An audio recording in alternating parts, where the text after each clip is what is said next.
Alors aujourd'hui, ça va être sur le thème des enjeux nordiques. On a deux présentations qui vont parler de deux projets nordiques, un au Québec, le premier, et puis l'autre qui est plus dans l'Arctique canadien. Donc pour le premier projet, c'est le projet Avativut. On va avoir un duo. Donc Yves Gauthier va commencer. Il est coordonnateur de l'équipe de recherche en télédétection environnementale nordique, aussi appelée TENOR. L'équipe, pas toi. Au centre INRS Eau, Terre et Environnement à Québec. Il est détenteur d'une maîtrise en géographie télédétection de l'Université de Sherbrooke. Il travaille depuis 1992 sur l'observation de la cryosphère dans l'équipe de la professeure Monique Bernier. Il se spécialise dans le suivi des glaces dans le contexte des changements climatiques et collabore depuis plus de 10 ans avec les institutions et communautés du Nunavik. À travers la recherche scientifique, il s'intéresse grandement aux aspects de vulgarisation, d'éducation et de transfert des connaissances. Et c'est d'ailleurs ce dont il est question dans ce projet. Et puis la deuxième conférencière, en fait la conférencière qui va parler aussi de ce projet, c'est Josée Gérin-Lajoie. Elle est coordonnatrice de recherche à l'Université du Québec à Trois-Rivières, au Centre d'études nordiques. Elle coordonne des programmes, j'aurais dû le pratiquer avant, IMAR PIT, surveillance environnementale communautaire, après j'ai pas mes lunettes, surveillance environnementale communautaire de la rivière Gorge au Nunavik. Et Nunami, sous-technique, vraiment, camp scientifique sur le territoire récipiendaire d'Arctic Inspiration Prize, en collaboration avec le Youth Committee de Kangiswari. Sans mes lunettes, j'y arrive pas. Vous savez où? Et une équipe interdisciplinaire de chercheurs. Elle est également co-instigatrice du programme Avativut, une approche innovante en enseignement des sciences pour les étudiants autochtones. Elle s'intéresse à la complémentarité entre la science occidentale et ses savoirs locaux, l'accompagnement des communautés autochtones en surveillance écologique, la cartographie interactive et l'utilisation des arts pour mieux communiquer la science. Puis avant de leur laisser la parole, je dois dire que c'est un projet que Ouranos a soutenu dans le programme environnement nordique depuis plusieurs années et dont on est vraiment très fiers et on est très content que vous puissiez présenter les résultats du projet qui s'est terminé il n'y a pas si longtemps. Je te laisse la parole, Yves. Ah oui.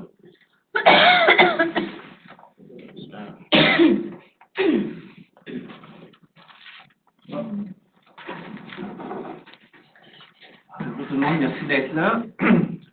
Donc moi je vais vous présenter le projet Avativut, en quoi ça consiste et les différents aspects de ce projet-là. Puis par la suite, José va enchaîner avec les retombées du projet, les leçons apprises et la suite du projet également.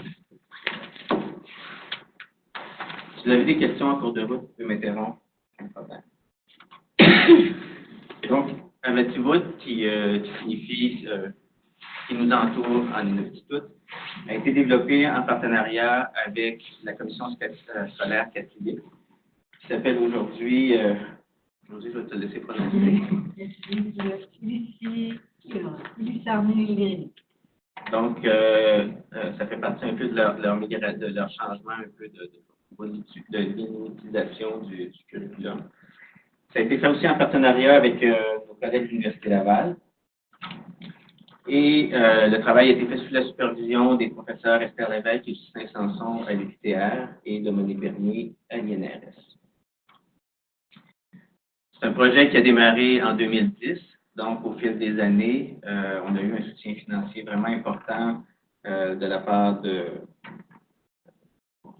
Développement économique, Innovation Exportation Québec, qui s'appelait le MDEIA dans le temps. Je ne sais pas aujourd'hui si ça s'appelle, comment il s'appelle. Le CSNG, Ouranos, évidemment, ArcticNet, le ministère des Affaires autochtones, qui lui aussi a changé de nom plusieurs fois en cours de route. Le Centre d'études nordiques, la Commission scolaire, l'INRAGAN, la RIMIT et même l'Agence spatiale à un certain moment. Donc, on a développé Avativut pour les écoles du Nunavik, avec la Commission scolaire catholique du Nunavik également, pour les écoles secondaires. Donc, il y a 14 communautés, pour ceux qui connaissent peut-être un peu moins bien le Nunavik. 14 communautés. Dans chaque communauté, il y a des écoles. Celle où il y a bleu et orange, c'est qu'il y a 2 écoles. Secondaires et primaires sont séparées dans les plus grandes communautés. Dans la plupart des communautés, c'est une seule école du primaire jusqu'au secondaire. L'enseignement jusqu'en 2e année se fait en Inuktitut. À partir de la 3e année, ils doivent choisir anglais ou français. Donc, dans toutes les écoles, il y a un volet français, un francophone et un volet anglophone au niveau de l'enseignement. Et il y a environ un peu plus de 3000 élèves au total, mais au niveau du secondaire, il y a de 1000 élèves, 1200 élèves qui étudient au secondaire, français et anglais inclus. Alors, d'où est né Avativut? Avativut est issu d'abord des défis de faire de la science au Nord, parce qu'on n'est pas, à la base, on n'est pas des enseignants, on n'est pas des pédagogues, on est des chercheurs. Donc, on travaille dans le Nord depuis quand même un certain temps. On sait qu'il y a un intérêt accru pour le Nord,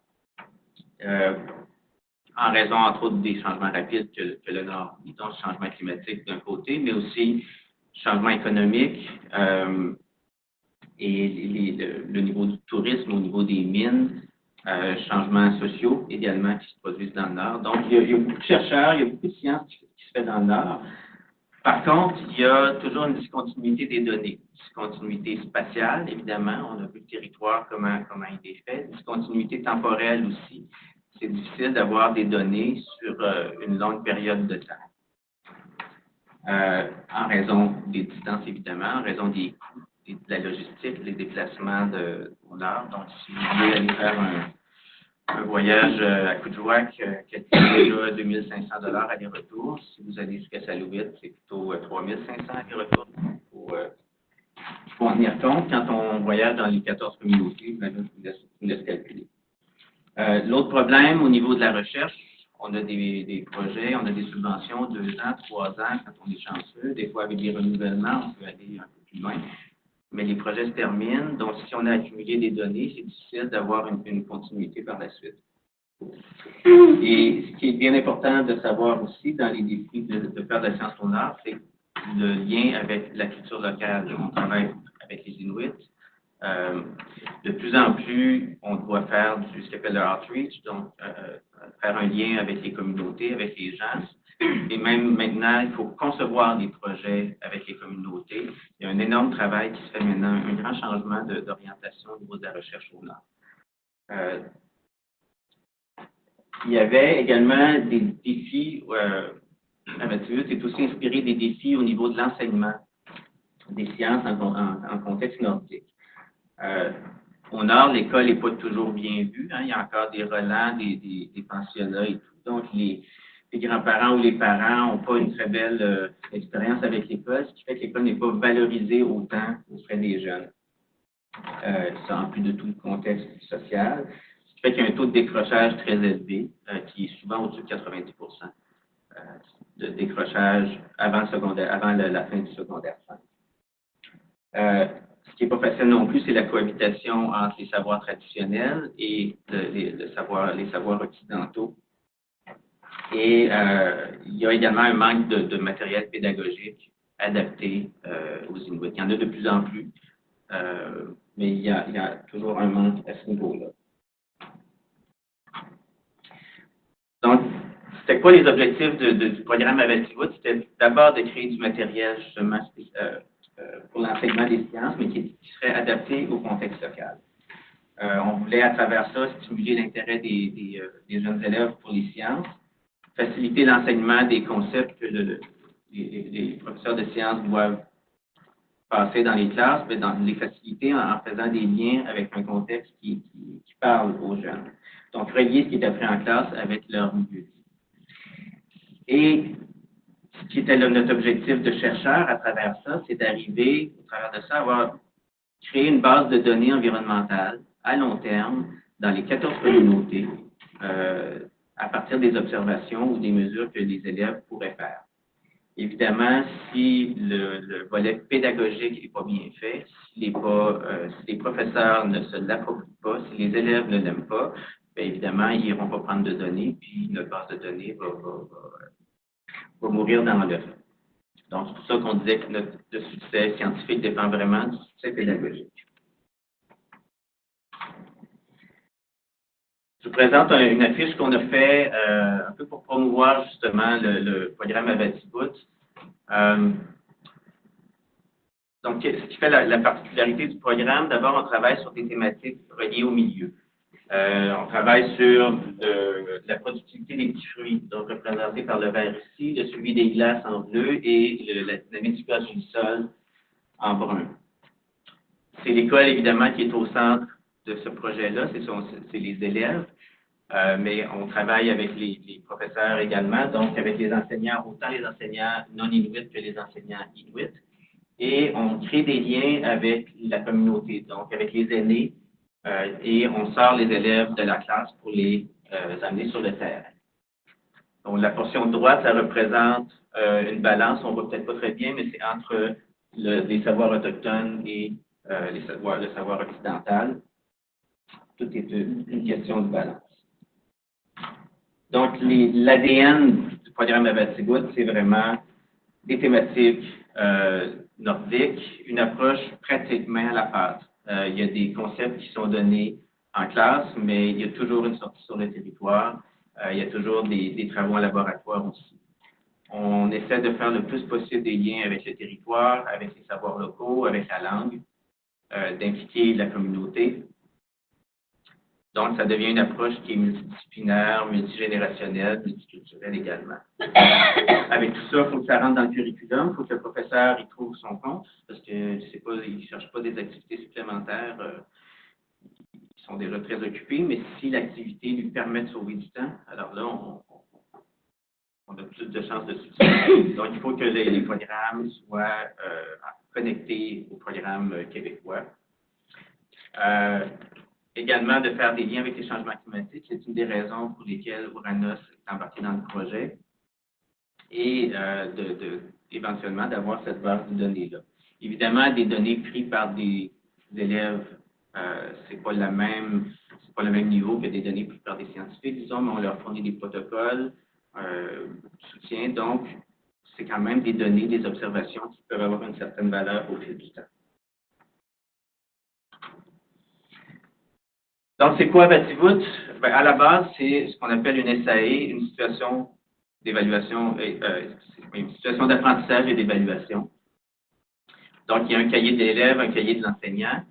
Ça contient des concepts, ça contient des questions, des protocoles scientifiques, des exercices à faire en classe, des exercices à faire sur le terrain, des mesures à faire sur le terrain et des analyses aussi qui sont proposées.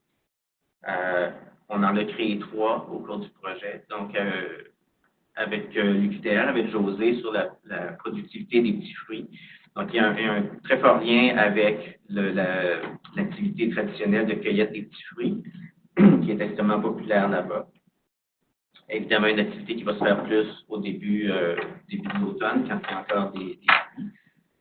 De notre côté, l'INRS, on a créé la mission glace, donc un suivi des glaces, des périodes d'englacement ou de fonte, des mesures d'épaisseur de glace, des choses comme ça, qui se fait évidemment plus à l'hiver. Et avec l'Université Laval, ça a été la SAE sur la dynamique du pergélisol, donc comprendre c'est quoi le pergélisol, le gel du sol, c'est quoi les phénomènes qu'on retrouve au nord. La particularité de cette SAE-là, c'est qu'il y a, je pense qu'il n'y a pas de pergélisol, c'est ça. Donc, il y a une communauté dans laquelle ils ne pouvaient pas nécessairement aller voir des éléments de pergélisol en direct. Ça, c'est la base. Mais évidemment, ça ne venait pas tout seul. On a identifié dans les 14 communautés des sites expérimentaux. Donc, déterminer une parcelle de 20 mètres par 20 mètres dans laquelle, à chaque année, les élèves pouvaient reprendre la mesure de productivité des petits fruits, donc aller échantillonner et compter les petits fruits.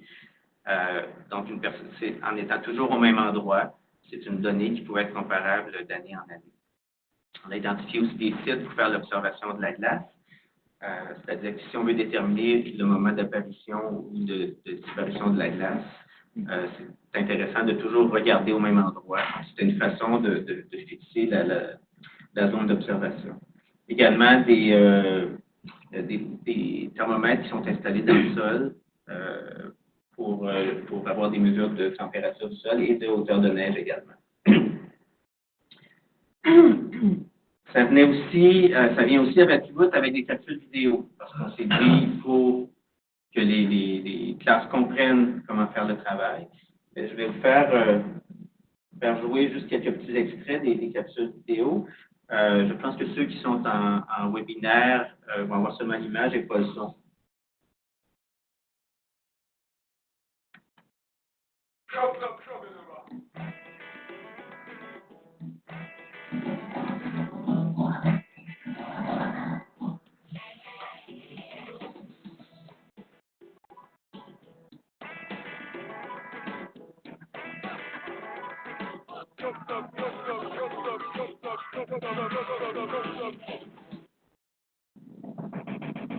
Alors aujourd'hui, le but de la mission, c'est de repérer et de cueillir les fruits de nos quadrats.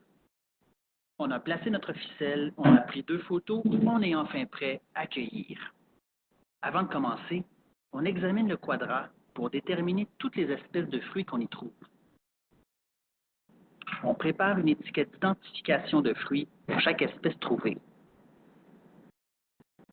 On peut trouver des bleuets, des camarines, des canneberges, des chicoutés.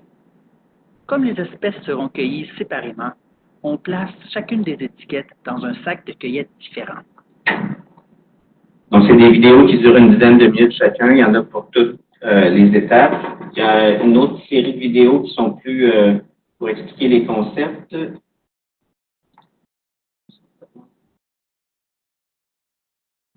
C'est extrait encore.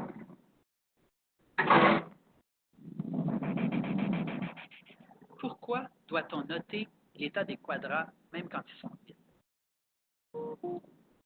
Quand on va partir en expédition pour cueillir des fruits dans la parcelle, ça va être important de noter l'état de tous les quadrats visités, même ceux qui ne contiennent pas de fruits.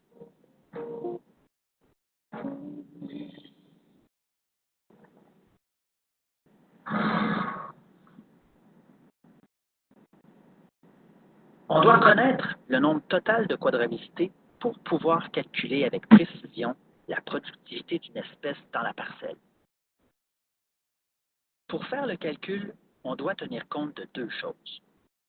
On doit connaître la masse des fruits cueillis et la superficie totale qu'il a fallu visiter pour trouver les fruits. Ça, vous aimeriez voir le vidéo. Il y a une version en anglais aussi? Oui, il y a une version en anglais. Il y en a avec des traductions en inuktitut également dans certaines portions. Donc ça, c'est pour les petits fruits. On en a fait aussi pour la mission glace. C'est un extrait pour vous montrer un peu le rendu de ça.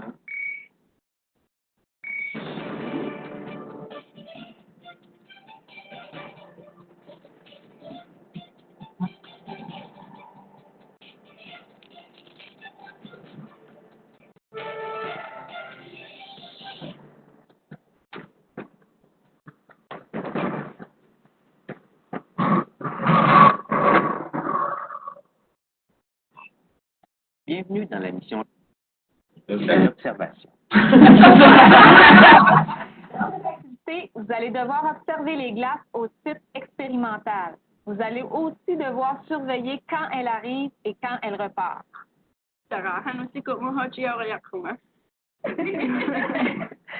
Peut-être pas, mais il y a des signes qui vont annoncer son arrivée.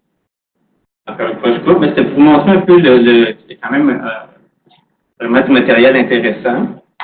Beaucoup de travail derrière ça aussi.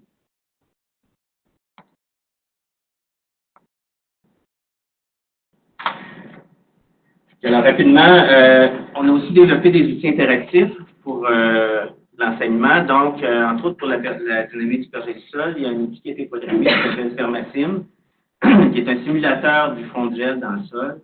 Donc, les gens peuvent, pour chacune des communautés, c'est basé sur les données climatiques historiques de cette communauté-là et également sur les scénarios climatiques d'Ouranos pour des scénarios futurs. Donc, chaque communauté pouvait choisir le type de sol, est-ce qu'il y a un couvert, des buissons, un couvert végétal, mais surtout buissons. Est-ce que, quel type de sol ça se trouve? Et on parle de simulation, on peut voir la progression du gel au fil du temps.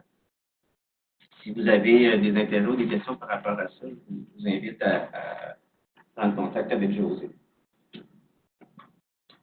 Dans chacune des SAE d'Abatibout, les élèves doivent faire une entrevue. Donc, ils doivent inviter un aîné en classe ou un expert local, faire une entrevue dans laquelle ils vont poser certaines questions. On essaie d'orienter les questions pour avoir de l'information sur les conditions passées, les changements, les sites d'intérêt, que ce soit pour la glace ou les fruits ou le verger-du-sol, en lien avec les usages locaux et traditionnels, également d'avoir du vocabulaire inuktitut. Donc, cette activité-là, souvent, peut se faire avec la classe de français, la classe d'inuktitut aussi, les classes de langue. Il y a un intérêt pour différents domaines. Souvent aussi, comme ça se passe dans les entrevues avec les aînés, l'aîné commence à parler, puis tu l'écoutes. En espérant, en notant pour essayer d'obtenir des réponses à tes questions, mais c'est plus respectueux de laisser l'aîné parler. Voilà. On a aussi un portail Internet donc, qui permettait aux élèves d'aller directement rentrer leurs données, et également d'aller consulter ces données-là. Donc, au fil du temps, la base de données se remplit un peu sur la productivité des espèces, les stades de maturité, la durée du couvert de glace, l'épaisseur de la glace, les conditions passées et les changements récents, donc à partir des entrevues, les usages, hauteur de neige, température du sol. Donc, c'était toutes les données qui pouvaient être rentrées dans la base de données. On a également fait un outil de création de graphiques, donc les jeunes pouvaient, à partir de la base de données, choisir pour la productivité des petits fruits, comparer d'un village à l'autre, d'une année à l'autre, d'une espèce de petits fruits à l'autre, et de voir comme ici, c'est les différents villages avec les couleurs, c'est les différentes, c'est bleu, camarine et canneberge. Et également, le symbole climatique, c'est les conditions de l'été à cet endroit-là. Donc, ça permettait de comparer est-ce que l'été était plus ensoleillé que normal, plus vieux que normal, ou plus chaud ou plus froid que la normale, et peut-être faire des liens entre la productivité et les conditions climatiques. Il y a également un retour aux classes qu'on faisait à chaque année, donc un peu colliger les données qui avaient été récoltées et retourner ça sous forme d'affiches dans les classes, leur montrer ce qu'ils avaient fait avec des photos, avec des graphiques. Donc, c'était très apprécié, ça aussi. On a également fait la formation Abatibout. On s'est rendu compte à un certain stade qu'il fallait vraiment que les professeurs comprennent très bien ce qu'on essayait de faire avec Abatibout et les avantages que ça pouvait avoir pour eux, et également recevoir des commentaires de leur part pour voir comment on pouvait améliorer et adapter le produit Abatibout. Donc, on a développé une formation, un atelier d'une journée dans lequel on faisait jouer le rôle des élèves aux enseignants, en simulant les expériences extérieures, en les simulant en classe, en faisant venir un aîné pour qu'eux aillent à faire l'entrevue, en invitant les professeurs inuits également, qui enseignent soit la culture ou la langue, pour les mettre en contact avec les enseignants de sciences qui sont souvent non inuits, souvent qui arrivent pour leur première année. Si on leur demande de faire une entrevue avec un aîné, ils ne savent pas qui appeler, ils ne savent pas quoi faire. Donc, en les mettant en contact avec les enseignants inuits, ça facilitait beaucoup les choses. On a donné la formation dans 4 communautés à ce moment-là. Je termine avec la ligne du temps à Abatibout. Donc, issu un peu de l'année polaire internationale dans les années 2007, 2010, on a commencé à travailler ensemble, moi et José. On s'est entendu avec la commission scolaire, on a vraiment embarqué dans le projet à ce moment-là. 2012, la productivité des petits fruits, il y avait déjà une première version qui était intégrée au curriculum en sciences et technologies. 2013-2014, la SAE glace qui prenait forme, qui était testée à ce moment-là dans les classes. 2015, le SAE pergélisol. Le projet a été finaliste au prix Inspiration Arctique en 2013. 2015, Ouranos qui embarque, qui vient nous donner un bon coup de main, comme je le disais tantôt, pour intégrer plus de notions de climat, de changement climatique. Et donc, on a commencé avec eux en 2015, avec Thibaut de Mobile.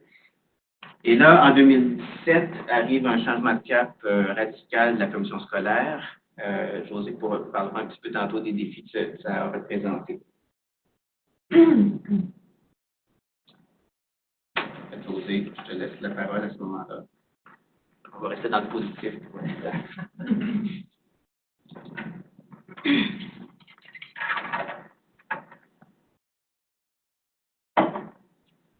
Bon, mais en fait, on va présenter ici un peu, il y a 2 étudiants de maîtrise qui se sont penchés sur le projet Abatibo. Donc, une, Émilie Hébert-Roule, qui était à l'UQTR, spécifiquement son projet portait sur observation en classe d'élèves qui faisaient l'activité.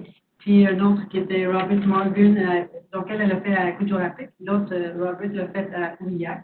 Donc, en fait, ça a été déposé à la commission scolaire. Donc, ce qu'ils voyaient, comme entre autres dans Émilie, ce qu'elle avait observé, c'est que ça s'attaquait directement aux enjeux de motivation, de persévérance scolaire dans les communautés, favorise la perception de l'école comme un lieu d'épanouissement, de construction identitaire saine, tout en assurant une diversité de voies de transmission des savoirs traditionnels. Donc, c'était vraiment ce qui était apprécié, vraiment le mariage entre les savoirs traditionnels pour mieux, en fait, faire passer les savoirs scientifiques. On a toujours dit, nous, que c'était le succès scientifique d'Abatibo dépendait du succès pédagogique. Donc, ça a été observé par Émilie. Elle a développé une échelle d'engagement des élèves qui partaient de juste rester dans la classe, puis à retenir la matière d'une classe à l'autre. Puis en fait, parce que dans les communautés, parfois, bon, il y avait des élèves qui étaient carrément pas couchés en arrière, qui n'écoutaient pas parce que des fois, ils n'avaient pas dormi de la nuit pour toutes sortes de raisons. Donc, elle avait vraiment fait une échelle d'engagement dans la matière en fonction des différents concepts qui étaient passés pendant les leçons. Puis aussi dans le fait de faire des trucs main à la pâte, hands-on, de sortir les élèves de la classe. Donc, avec aussi des niveaux d'attention qui ont été mesurés selon les différentes activités qui étaient faites. Donc, si c'était en classe, dans le contexte de la classe de sciences, c'était assez diffus. À mesure qu'on intégrait des éléments de culture, du savoir, de culture locale, la langue, l'éducation des aînés, des trucs pratiques, de faire les mesures sur le territoire, de voir que la science n'est pas juste dans un labo ou dans une classe, c'est que sur le territoire qu'ils connaissent, qui peuvent même nous montrer des concepts quand ils sont dehors. Donc ça, à ce moment-là, des élèves qui n'avaient pas du tout, pendant un mois, été impliqués dans les activités qui étaient couchées en arrière. Tout à coup, ils s'intéressaient, ils se parlaient entre eux, ils venaient parler à Émilie. Donc, ça changeait complètement la dynamique, juste d'avoir du matériel différent. Robert, lui, qui était un enseignant à Ouillac, qui était là pendant longtemps, ce qu'il voyait, c'était que vraiment, c'était vraiment l'enrichissement aussi de passer des concepts scientifiques à travers des concepts, à travers la culture locale. Je pense que je peux peut-être juste vous lire la dernière. The result of this kind of experience has been that students learn to connect characteristics of the environment with climate change, to understand current and future challenges, obtaining the ability to articulate their understanding and become advocates for their community, a very powerful competency for students. Donc, aussi, toute la littératie scientifique, je pense que c'est les futurs décideurs du Nunavut qui est en phase d'autonomisation aussi. Donc, pour eux, d'avoir une meilleure relation avec la science, une meilleure culture scientifique, c'est vraiment des outils qui les aident. Donc, on a aussi un peu développé notre propre échelle qu'on avait présentée dans une table ronde, je pense que c'est l'année dernière ou l'autre avant à Ouranos. Donc, qui s'applique autant au changement climatique que changement dans le cadre du déroulement d'un projet dans une communauté inuit ou autochtone en général. Donc, on parle de la compréhension, de l'observation du phénomène, de ce qui se passe autour de nous, pour finalement intégrer ça, de comprendre ce qui est en train de se passer pour pouvoir finalement s'adapter. Donc, ça prend ces 3 étapes-là. Puis, en fait, nous, on a passé aussi à travers ces étapes-là dans le courant du projet, vous allez voir. Donc, les défis rencontrés, c'était aussi l'implantation dans le curriculum, pour nous, c'était ça le gros avantage de travailler avec la commission scolaire, c'était que ça soit intégré dans le curriculum et non comme des activités qui étaient faites ad hoc par des enseignants. Donc, ça avait un gros pouvoir pour nous de diffusion, de passer par la commission scolaire, mais en même temps, ça représentait plein de défis d'être dans une grosse institution qui est en gros bouleversement. Donc, l'appropriation aussi par les enseignants. Au début, on n'avait pas accès aux enseignants directement. La commission scolaire ne voulait pas qu'on soit directement en lien avec eux. Finalement, avec la formation en baptisme mobile, on a vu que plus on était en contact direct avec les enseignants, mieux ça passait, puis mieux ils intégraient les activités. Tout le mouvement d'inutisation, on est dans un changement de paradigme dans toutes les communautés autochtones. Dans le Nord, c'est la même chose. Donc, on change on n'utilise même plus le mot décolonisation, c'est plutôt le mot inutisation ou autochtonisation qui part d'eux et qui sont les générateurs du changement. Donc aussi le manque de ressources, à la fois des fois de notre côté, mais du côté de la commission scolaire des enseignants, c'est tout le mouvement personnel, justement des enseignants qui ne restent pas toujours longtemps, qu'il faut recommencer à chaque fois, qu'il faut qu'ils s'approprient le matériel. Puis la pérennité du programme, mais c'est ça la clé du succès, surtout quand on travaille avec des données scientifiques, on veut partir d'une base de données. Le long terme est vraiment ce qui est important. Donc ça aussi, c'est d'assurer la pérennité de notre programme, qui est un des principaux défis. Donc, capacité d'adaptation de notre part et des institutions avec lesquelles on travaille, particulièrement dans le Nord, parce que c'est ça, il y a toutes sortes de changements, les politiques, l'éducation directe, j'en ai déjà parlé, puis en fait, l'éducation financière équitable, ça c'est quelque chose aussi qu'on essaie de développer de plus en plus. Moi, je fais un projet ici à Canis College où on a appliqué ça beaucoup depuis le départ, qu'on n'arrive pas comme des pourvoyeurs, qu'on arrive, on fait le projet, puis on arrive avec tout l'argent. Donc, on est des vrais partenaires. On amène, je ne sais pas, 30 000 $, vous fournissez 30 000 $, on bâtit le projet ensemble. Ça, de plus en plus dans le futur, c'est comme ça que les projets vont fonctionner, puis c'est ça les projets qui marchent à long terme. Donc, ils se sentent vraiment impliqués. Donc, il ne faut pas prendre les partenariats pour acquis non plus, parce que des fois, nos partenaires clés avec lesquels on faisait affaire au début ne sont plus là, ça change. Il y a tout un mouvement ils ont tous révisé les curriculums comme il parlait. On a perdu nos premiers intervenants, il y a eu toute une nouvelle garde, un peu qui ont pu jeter tout le bébé avec l'eau du bain. Puis, donc, mais en fait, là, on s'aperçoit que finalement, les SAE sont encore au programme. Mais il y avait comme une perception que c'était juste une collecte répétitive de données, qu'on utilisait les élèves. Donc, il y a eu une mauvaise perception qu'on n'a pas pu trop s'expliquer avec eux. Mais c'est en train, on s'aperçoit qu'ils utilisent encore le matériel, ils font encore des activités. Donc, on a encore espoir mais en même temps, on a cheminé, on a avancé. Donc, on s'est dit, bon, est-ce que c'est emporté par le blizzard? Mais non, parce qu'il y a comme plein de changements. Ça peut prendre d'autres formes, ça peut migrer, s'appliquer vers d'autres communautés. En fait, le comité de suivi d'Ouranos nous a aidé aussi à nous orienter quand on rencontrait des difficultés pour peut-être s'adresser à une clientèle plus large, de développer du matériel qui pouvait être exporté, qui pouvait être appliqué dans d'autres communautés autochtones, entre autres écrits, ou sur, vous allez voir un petit peu des exemples de ça. Puis en fait, le ministère aussi, la révision des curriculums par le ministère, il y a eu toute une polémique où justement le curriculum en sciences, c'était les élèves du secondaire 5 n'avaient pas un diplôme reconnu par le ministère, c'était un certificat, puis en fait, les élèves n'étaient pas au courant. Ça a fait un gros tollé il y a à peu près 2-3 ans, parce que justement, ils disaient que les contenus des cours de sciences et de mathématiques n'étaient pas conformes au ministère, des examens du ministère. Pourtant, ils faisaient les examens du ministère, donc ça a été rétabli, mais on a comme passé dans cette vague-là, donc ils sont revenus à quelque chose d'un peu plus traditionnel, mais là, je pense que nos données vont revenir. Donc, le roulement personnel chez les enseignants, transformation des relations chercheurs-communautés, ça, il faut vraiment être conscient de ça. Il faut de plus en plus travailler avec les communautés, pas arriver avec des trucs tout faits. Il faut écouter, il faut faire des consultations le plus possible dès le départ. Puis, je fais un petit pitch de vente en passant. Il y a une formation de l'INQ, des Nordiques du Québec, la semaine prochaine. Il va faire tous les jours. C'est la première fois que ça va se donner. C'est vraiment orienté pour mieux préparer les chercheurs, les nouveaux étudiants, les professionnels qui vont travailler dans le Nord Puis ça s'élargit même à des communautés autochtones parce qu'il faut comprendre que la réalité du Nord, c'est vraiment spécifique. On n'est pas toujours préparé, c'est un contexte culturel différent, c'est plein de défis. Puis en fait, on essaye de mieux outiller les nouveaux chercheurs dans ce sens-là. Nous, on va être responsable justement de la journée de recherche collaborative qui est jeudi prochain. Donc ça, c'est vraiment des changements qui sont nécessaires. Donc, c'est ça, la nouvelle clientèle. En fait, ça, c'est quelque chose qu'on a fait avec l'IDDPNQL, qui est l'Institut de développement durable des Premières Nations Québec-Labrador, qui est toutes les autres nations qui ne sont pas conventionnées, là, qui excluent les Cris et les Inuits.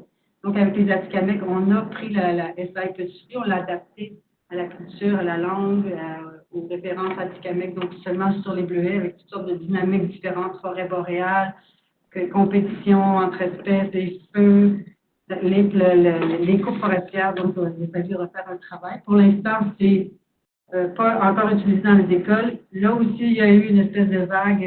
La nation Atikamekw est en mouvement de redéfinition d'autonomie, ne se sentait plus bien représentée par les DDPSQL. Donc, le projet a arrêté. Donc, c'est peut-être des choses comme ça quand on travaille avec du matériel, mais il ne faut pas s'arrêter avec ça, il faut continuer. Le projet avec le suivi des glaces, qui est avec Raglan, qui s'est servi des SAE, en fait, pour impliquer les élèves des communautés qui sont touchées par la nuit, qui sont Saluit, Kagno-Sujwak, puis aussi donc les élèves sortent, prennent des mesures sur la glace, il y a aussi des mesures à la déception, il y a les infrastructures portuaires de Raglan.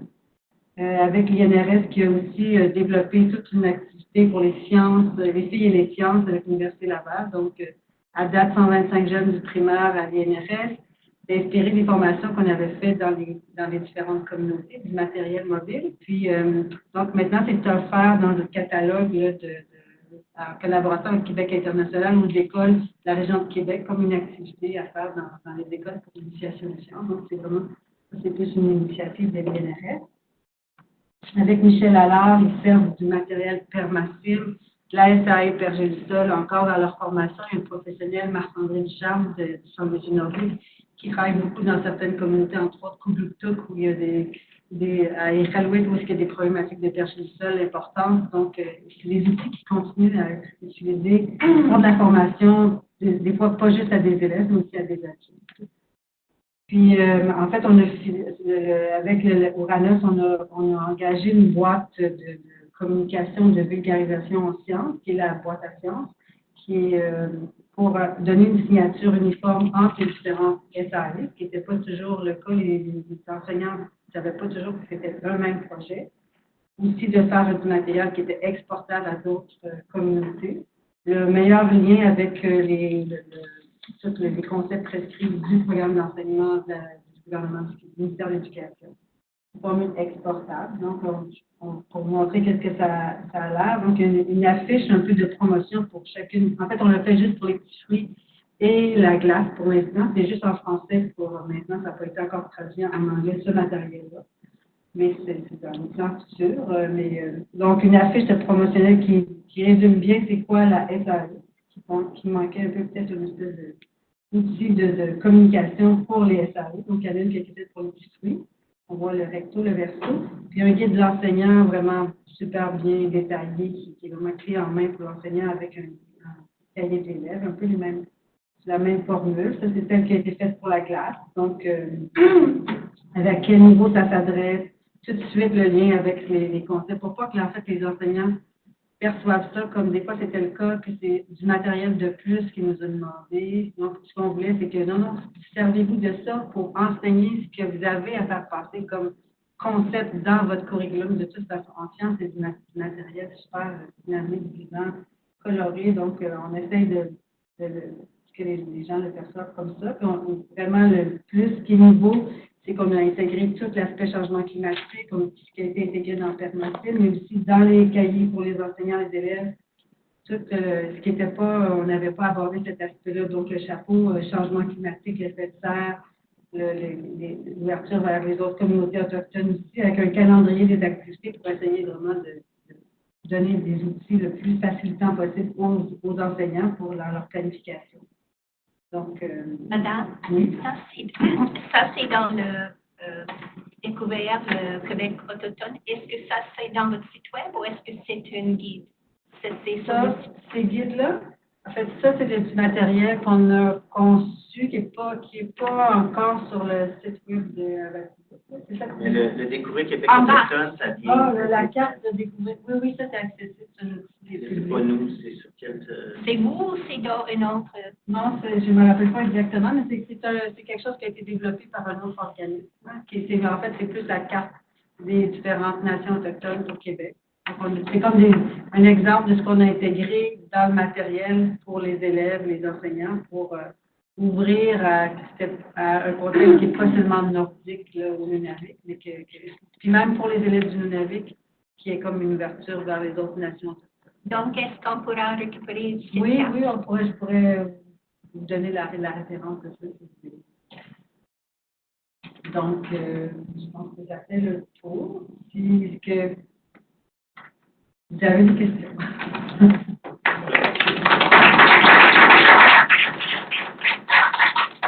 Merci beaucoup. Quand on connaît un peu les enjeux sont propres au milieu nordique, que ce soit les enjeux environnementaux, mais aussi économiques, sociaux et culturels, c'est vraiment très impressionnant ce que vous avez réussi à faire. Et puis malgré les défis liés à vos partenaires, que ce soit la commission scolaire ou le ministère de l'Environnement, je pense que le meilleur indicateur de succès de ce projet, c'est vraiment de voir que le contenu se poursuit et est en train d'être exporté à l'extérieur du Nunavik, on va dire.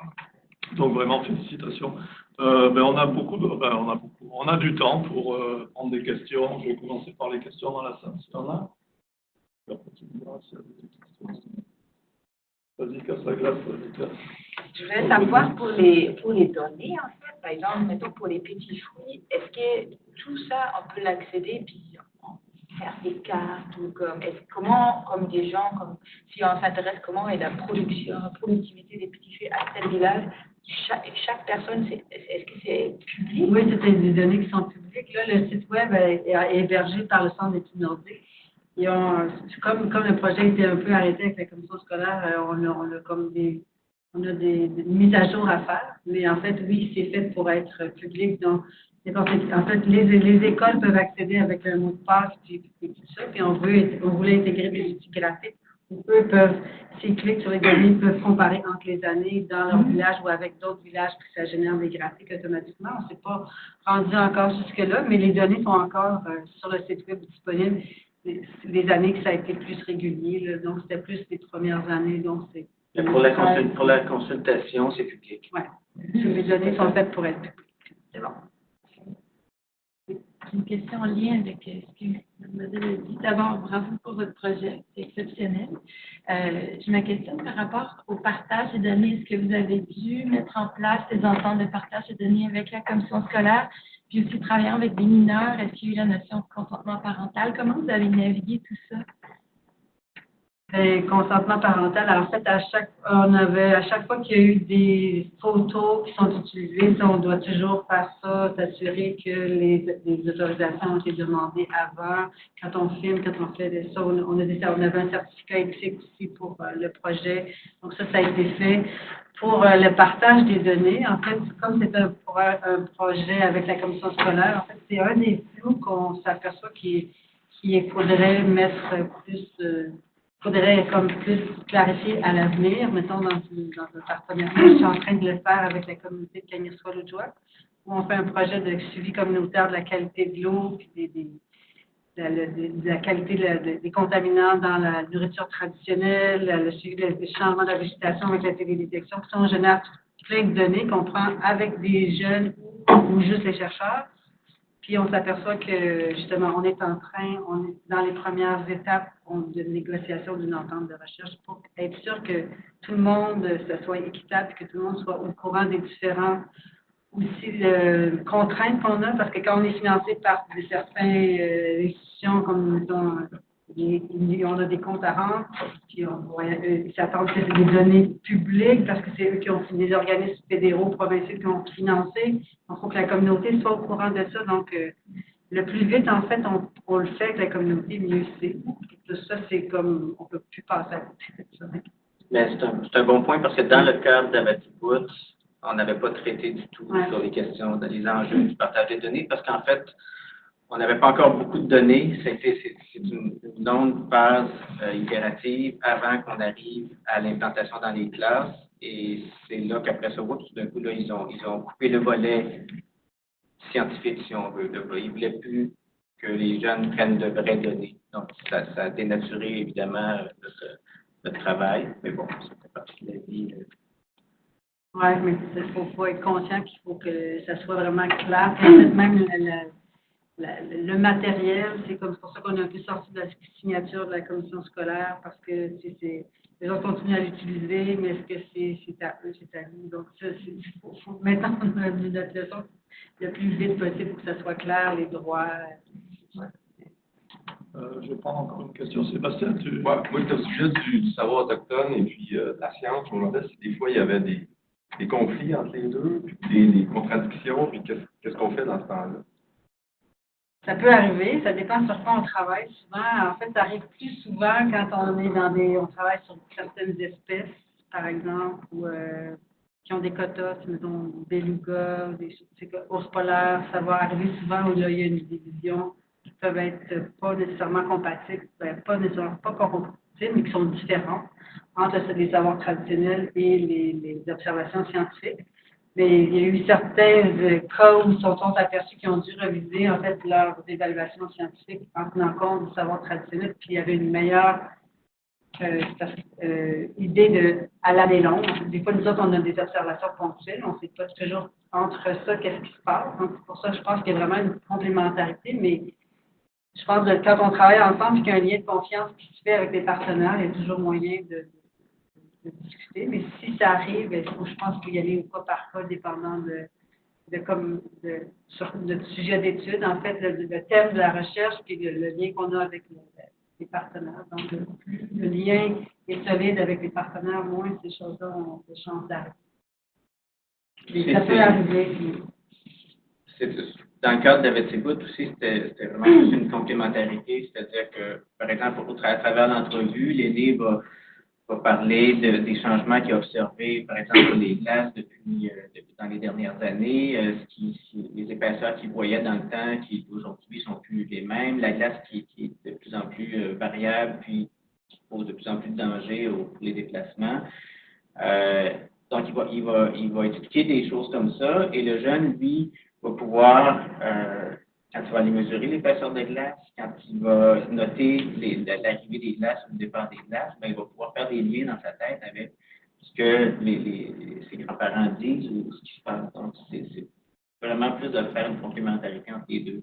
Ouais, en général, ça, c'est très riche, ça porte un l'autre. Il ne faut aussi pas oublier l'historique qu'il y a beaucoup de recherches qui ont été faites dans le passé, que de collecte de savoir traditionnel ou de collecte de données sans retour dans les communautés, une espèce de méfiance aussi qui s'est installée, où les gens disent, ils nous posent toujours les mêmes questions, ou qu'est-ce que vous faites avec ça après? Est-ce que nous, on leur voit ces données-là? Puis est-ce que c'est ça, le partage, comment ça se fait, à qui appartiennent les données? Donc, il faut vraiment, c'est ça, plus de la collaboration est bonne entre les partenaires, là, mieux ça se fait. Puis, mais en général, c'est vraiment un enrichissement de mettre les deux ensemble. En fait, ça passe beaucoup mieux faire passer des concepts scientifiques quand tu utilises le savoir traditionnel et que ça implique les aînés ou la façon dont tu présentes tes résultats. Il faut qu'ils disent la même chose. Ben, pas nécessairement, mais ça peut être des visions différentes, mais qui ont des éclairages comme sur différents points de vue, mais ça peut être complémentaire, ça peut être pas nécessairement en opposition, mais ça peut être complémentaire. Avant de reprendre une question dans la salle, il y avait une question de quelqu'un en ligne, donc je vous la pose. Vous avez mentionné à un moment donné qu'il y avait jusqu'à 90% de taux de décrochage dans certaines classes. Et puis, donc la question c'est, est-ce qu'il y a une évaluation ou un suivi de ça d'année en année pour voir si éventuellement, j'imagine que ça va vers une tendance à l'amélioration. Et qu'est-ce que les jeunes retiennent de leur expérience une fois qu'ils sont sortis d'école? Ben, en fait, au niveau des chiffres, c'est la commission scolaire qui tient ces statistiques-là. Et dans le fond, on avait une des phases qu'on se préparait à faire, c'était justement de faire une évaluation avant qu'il y ait l'activité à Batibout et d'essayer de suivre est-ce que on aurait un petit impact sur le décrochage ou non, surtout dans les cours de sciences, mais ça n'a pas pu se faire. Donc, non, on n'a pas d'idée, sauf l'intervention de la maîtrise que Midi a fait en suivant la classe pendant une année, mais il n'y a pas de statistiques, effectivement. Par contre, on a toujours eu des commentaires positifs et des élèves qui ont participé aux activités et des professeurs qui ont fait les activités et des conseillers en sciences avec qui on travaillait, des conseillers pédagogiques en sciences avec qui on travaillait. C'est des évaluations qualitatives. En fait, nous, on vient de déposer une nouvelle demande de subvention pour développer des outils, justement, de mesure de ce type d'intervention-là, soit dans un cadre scolaire où nous, on fait des interventions aussi pour diffuser la science, mais encore hors du cadre scolaire, donc plus dans des camps, sur le territoire, des camps de sciences. Donc, c'est quelque chose qu'on s'aperçoit qui manque, là, de développer des outils qui peuvent mesurer l'impact de ça. Quant au décrochage, mais ça, c'est vraiment plus avec la commission scolaire qu'il faudrait qu'il y ait comme une meilleure collaboration. Ce qui serait intéressant à plus long terme, parce que vous voyez que ça fait plus de 10 ans qu'Anatimut a commencé. Donc là, ça serait intéressant de voir la première cohorte, on va dire, là, dans les années 2008-2017, voir un peu ce que ces jeunes sont devenus, voir un peu les postes qu'ils occupent, et puis voir justement si ça fait une petite différence. Oui, je suis d'accord. Là, j'imagine que ça serait plus au niveau de la commission scolaire aussi. C'est la commission scolaire où ça ferait partie d'un autre projet là, de recherche. Idée pour un autre projet. Mais en fait, une des jeunes qu'on voit dans la vidéo, là, qui répond, qui est dans la classe de Véronique et qui pose la question, c'est ça, c'est 10 ans plus tard, elle a suivi des formations avec nous en cartographie interactive. Donc, elle reste comme intéressée. Donc, des fois, tu vois, où certains jeunes avec qui on a intervenu, mais plus, mettons, dans des camps, on voit qu'ils ont été, c'est comme, sont en poste secondaire, ils vont à l'université après, mais il n'existe pas encore d'outils pour nous. Ça, c'est une autre question. C'est à faire, oui. Non, parce que je vais prendre la dernière question, quand même. Est-ce que vous avez rencontré des problèmes en lien avec le roulement des enseignements au sein des différentes écoles secondaires et primaires? Puis, ça m'amène une autre question. Est-ce qu'il y a des situations où il y a des communautés où c'était plus difficile d'implanter les différents projets en lien avec cette qualité au sein des différentes écoles?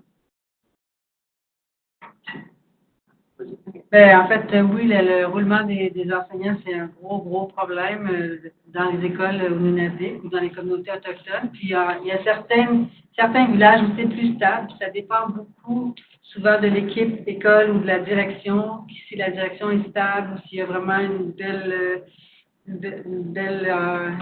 esprit d'équipe dans l'équipe enseignante, les gens vont rester plus. Et plus c'est stable, puis plus les enseignants restent longtemps, puis s'investissent dans la communauté, même en dehors de l'école, mieux l'impact est meilleur. Effectivement, c'est un des gros problèmes parce que là, les enseignants, pour recommencer, ou là, on ne sait plus où est-ce qu'est le matériel. La commission scolaire envoie le matériel, mais là, les enseignants ont changé.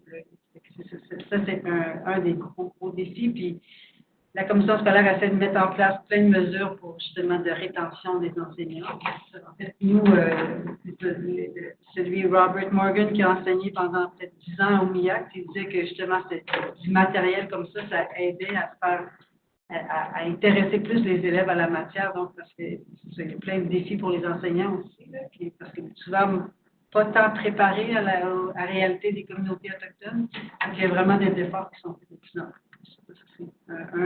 Puis de travailler étroitement, parce que nous, on le voyait quand on est allé faire la formation dans les villages, c'était complètement une autre perception du matériel. Puis c'est là, les enseignants étaient vraiment enthousiastes. L'autre réalité aussi, c'est que dans la plupart des villages, c'est des classes multiniveaux. Tu n'as pas une classe par secondaire, là, il n'y a pas assez d'élèves, donc souvent il y a du secondaire 1 à 5 dans la classe, dans les petits villages. Et puis, c'est une autre problématique. Il y a des villages qui n'ont pas assez d'élèves ou d'enseignants, donc c'est l'enseignant en art qui va donner le cours de sciences. Ça aussi, c'est un autre niveau de difficulté. Donc, la réalité de l'enseignement aux heures est vraiment particulière. La commission scolaire a à gérer vraiment des problèmes et des dynamiques énormes. Puis, c'est ça, il fallait naviguer à travers ça. On a commencé avec des versions qui étaient multiniveaux, ils nous ont fait revenir à des versions pour un niveau, ils nous ont fait changer de niveau, c'était trop de texte, pas assez de texte, ça. Bon, mais c'est ça qui était le fun de travailler, de s'adapter. Ok, ben merci beaucoup, on va arrêter là la période des questions. Je vous reconvie dans 3 minutes dans la salle pour la prochaine, juste le temps d'aller au toilette.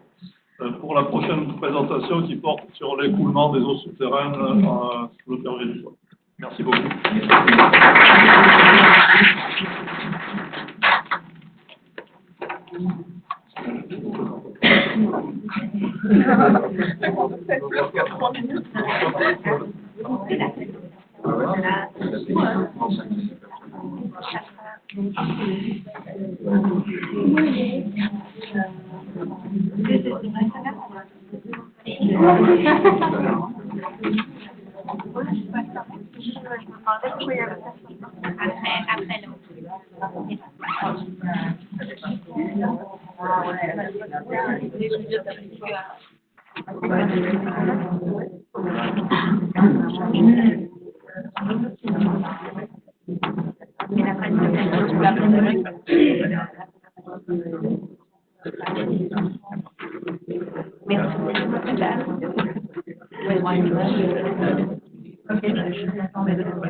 Elle avait un profil.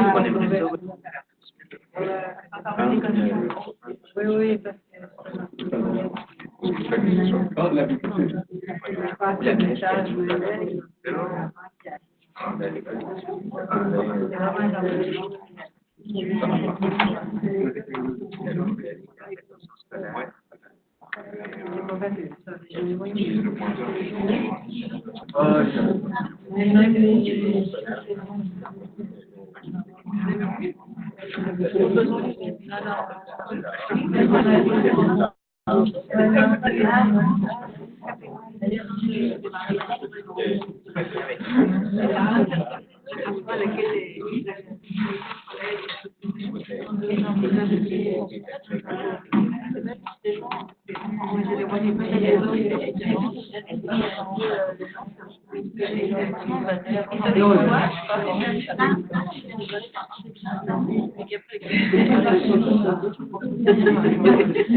Oh, il y a plus beaucoup d'oxygène.